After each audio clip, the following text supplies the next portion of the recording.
flaws within that.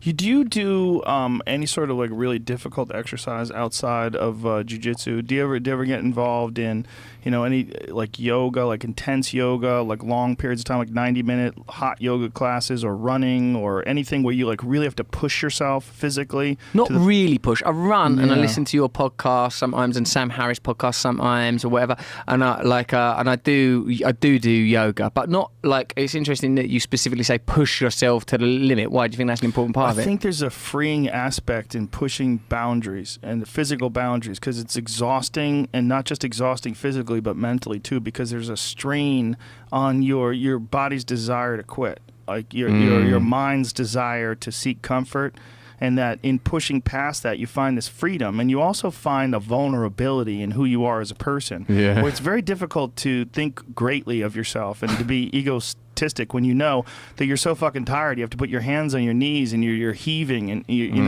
and then you have to keep going, and then don't be a pussy, come on, keep going. And so you realize who you are, you feel yourself for who you really are, as opposed to like adulation and looking at yourself as this thing that's above it all. Like you realize the flaws in your mental process, the flaws in your physical abilities, and I think it's very humbling.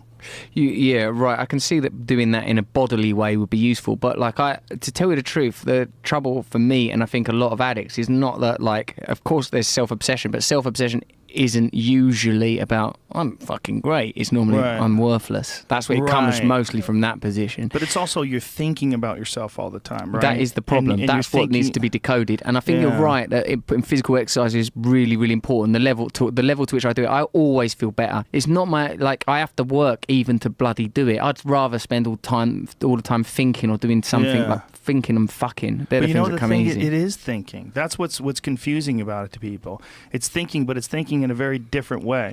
Like there's thinking when your body's at rest and you're just using your mind, but there's also thinking when your mind is trying to manage your body under extreme stress, and that is also a mental exercise, and that's where people get it wrong. When people look at people that exercise, and especially people that work out really hard, and they think of them as meatheads or as like someone who's base or primal and unevolved, but I feel like there's a high level of mental evolution involved in being able to push yourself. Like I really admire people that, like you see like a lot of old people that are, I see them in yoga class all the time, that just never fucking stop. They're in there and they don't have extreme physical abilities at all. There's nothing athletic about them. They're not strong, but they're in there grinding. And in doing so, it can't possibly be comfortable for them, right? I'm looking at their saggy arms and their old legs. This is not like some graceful person who's able to do this easily. This is a person who's really struggling.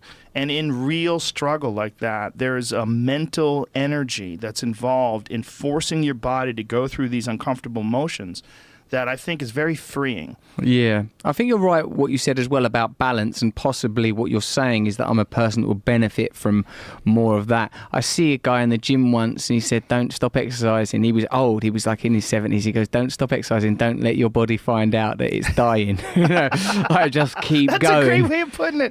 Don't let your body find out it's dying. That's great. Yeah, that's pretty cool, isn't it? That's great. Yeah, so